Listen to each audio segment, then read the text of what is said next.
میں تمہیں سچ سچ کہتا ہوں کہ ایسے لوگ اگر 100 سال کی عمریں بھی پائیں اور مر جائیں تو نامرادی کی حالت میں مریں گے اور کسی اور مجدد کا منہ نہیں دیکھیں گے. ان کی اولادیں بھی لمبی عمریں پائیں اور مرتی چلی جائیں اور ان کی اولادیں بھی لمبی عمریں پائیں اور مرتی چلی جائیں، خدا کی قسم خلافت احمدیہ کے سوا کہیں اور مجدد کا منہ نہ دیکھیں گے. مرزائی خلیفہ مرزا طاہر نے مذہب کے نام پر سچائی کا بھیانک ترین خون کرتے ہوئے اپنے خطبہ جمعہ 27 اگست 1993 میں اللہ تعالیٰ کی قسم کھا کر کہا کہ تم اور تمہاری نسلیں کبھی کسی مجدد کا منہ نہیں دیکھیں گی. حالانکہ مرزا طاہر کے دادا امام مہدی حضرت مرزا غلام محمد علیہ السلام نے آیت استخلاف سے استنباط کرتے ہوئے فرمایا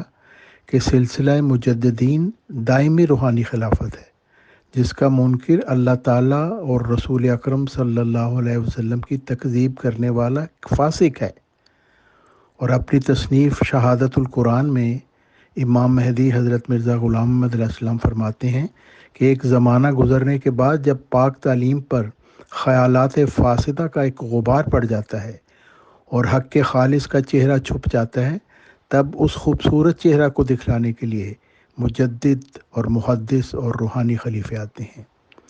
مجددوں اور روحانی خلیفوں کی اس امت میں ایسے ہی طور سے ضرورت ہے